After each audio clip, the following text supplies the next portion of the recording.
All right, let's get to who we got here. John in Jersey. John, you're live. My best to your wife, Michelle. Good to have you with us. Hey, hey, John, how you doing? Good. I have to disagree. I have to disagree with you about the Hill. They're very biased. They're actually a rag. But what you're saying about the media is it's such common sense. And Pete Hegseth, like you said, he laid the roadmap of exactly how to do it and how it works. I mean, some of the things the White House does, like you said, it head scratches you. And even recently, Trump sat down with NBC, and they've already started spinning his words, where he doesn't really say go light on immigration. He just says we got to go maybe approach it a little bit of a softer way. They, of course, zeroed in on that. Now everybody's up in arms. I mean, why they would do this, it's mind-boggling. But I agree with you 100%. I mean, you just have to just cut them out. I think what Melania did by just ending that thing and throwing everybody out is the exact thing that she should have did. Unfortunately, you got caught up in that. But the bottom line is you have to just shut these people up and just not tolerate it anymore. But you know, you've been screaming at the you've been setting off the alarms about this press pool for months now, and I couldn't agree with you more. I don't understand why they even allow them in there. This is activism. These people are not there to promote the news. You have to stop pretending that. You're basically sitting down in an NBC interview, and you have to basically watch every word you say. You can't be candid, you can't be truthful, because you know that basically they're just going to use it against you. Why would you even sit for something like that? It doesn't even make sense. I don't know. I don't get it. At the end of the day, the dichotomy here is they complain about it, but then they crave. This is why Susie Wiles had, an 11-month interview with that guy at the Atlantic, who's a total super left winger, because at the end of the day, they crave the adulation of the whatever they want to call it, the fake news, the main news, whatever it is. They want their approval. They're never going to get it. So I don't even know how they're doing it. Hegseth figured it out. I'm never going to get anything from them. So I'm going to put people in there that will give me fair and honest coverage. And I'm going to put them front and center. And if you look at the coverage, all you got to do is look at the coverage that the Department of War has received before he kicked them out and shuffled the seats, and after. And it is a 180. It is night and day. It is one end to the other, right? And it happened 100%. like that, 100%, like that. Boom. That's what you gotta do. You can't be afraid of these people. They have no power. Nobody reads them. But if you give them the access, you give them the power. And if you keep allowing the corrupt, the cabal, White House Correspondents Association, who simply usurped authority, they don't have it, they just took it. If you continue to allow them to control those seats, that is where their power is. The minute you break that up and say, you know what? We don't need you guys to assign the seats. We're going to assign them, just like Hegseth did. The minute you do that, it's over. Well, John, if you do that, we don't really want the optics of Caitlin Collins, walking out and boycotting. Who the hell cares? Let them go. They'll go for a day or two, and then they have to come back, and guess what they have to do? Stand up, which they're not going to do. So then they don't get called on to anywhere the extent they do. That's the problem. People would actually. I would say, People would actually love it. you know who agreed with me, John, on this? What was it? 2017. How long ago was that? 9 years ago. I met with Sean Spicer 45 days after he took over. And I'm in his office. And I said, here's what you got to do. Because he was getting terrible coverage, just himself. Like, just blow it up. They don't control this. You control it. Go to Trump, blow it up. He said, you're right. I'm going to do that. I'm going to do it. And of course, he went up the chain and everybody was afraid. Nobody wanted to do it. But he fought for it. And then the idea died, and that was the end of it. And then you got, Sarah Huckabee didn't want to mess things up. But Spicer got it. Spicer was like, we need to be bold and do this. But he couldn't get it done. But he got it. So Go ahead, John. I have I have one other comment, and it's about this Save Act. You want to have an opportunity to get this guy soon to move. What we do, and this isn't my idea. This is what Charlie Kirk proposed. When they have to be shamed, Right. and they have to be threatened. Right. We basically hold up a rally right in South Dakota or wherever the hell he's from, and you basically bring in everybody about the Save Act, this, that, right in his home state, and and even tempt a little bit with primarying. But that's how you do this, and that was Charlie Kirk's idea.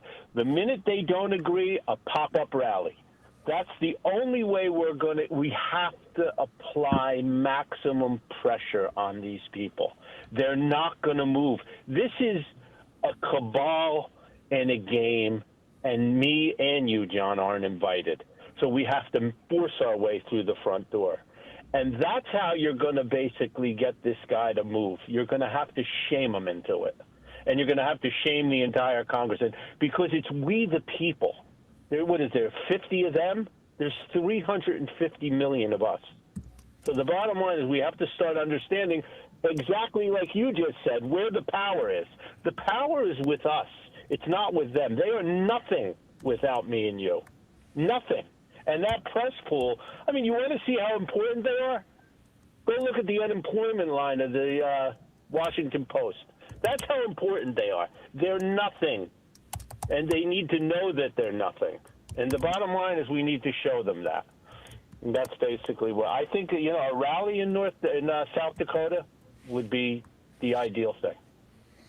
Well, we got to do something. We have to fight back. And I know spinning what he said yesterday about we have to take a softer approach. I kind of I got to argue with that. We can't keep having people getting shot, even if I happen to believe they instigated it, and if they didn't do that, they'd be alive today. And you can't do what they did and think that everything is going to be fine. And that, Homan draws down 700 agents. Well, they just had a surge in there. They put another 3,000 in or something. So he pulled out 700 and he said, "I'm getting cooperation. As long as I get cooperation, we don't need as many." I have no problem with that. I mean, look, Levitt said the other day, we're not ceding any ground on immigration. Our goal is to get the 20 million out. We're not ceding anything. We got to do it in a better way, in a more effective way, so that we get more of them out, right? I mean, what is wrong with that? Everybody can do things. I mean, tomorrow's radio show, my show tomorrow should be better than it is today, because you try to get better every day over 15 years. You try to get better. So what is wrong with trying to get better? Like, how is that like a downer? Would you like to hear a better way to get the immigration out? Basically, you have these hostile blue states that are riddled with fraud.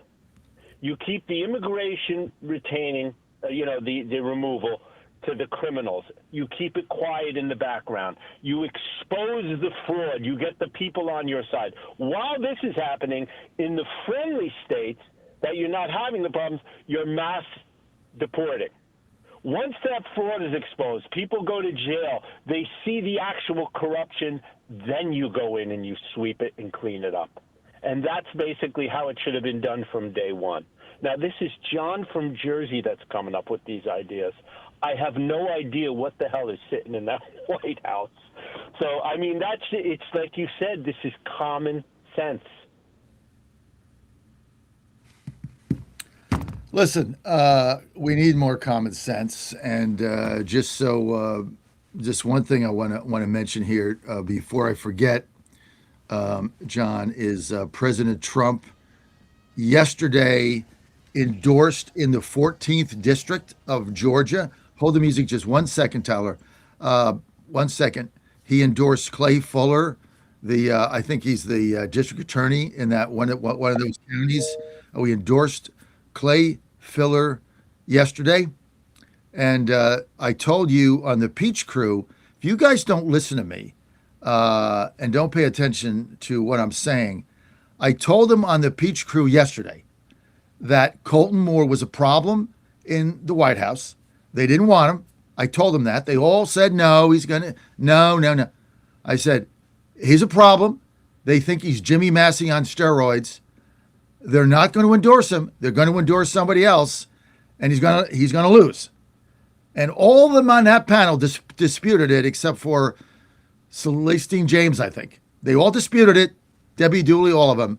And I said, you wait, they don't want him. And the next day, or that afternoon, because the Peach Crew was yesterday, that afternoon, they endorsed Clay Fuller, and that's the end of Colton Moore. And I'm going to do a bus tour there for Clay. No question about it. Okay? I'm going to support the president. He doesn't want another Jimmy Massey in a seat that is Republican. He wants somebody that he can rely on. You got a 1-vote majority, and you can't have a wild card in there running around, as Mr.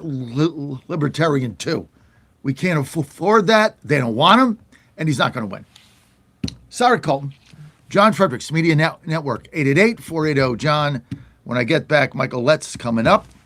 And let me just read this from Lori in Columbus. She says, you get the behavior you tolerate. I don't even know how to say it better than that, Lori. You get the behavior you tolerate. All right, I'm going to be right back. Got to heat my 1775 coffee up, and I will be right back. Stay with us.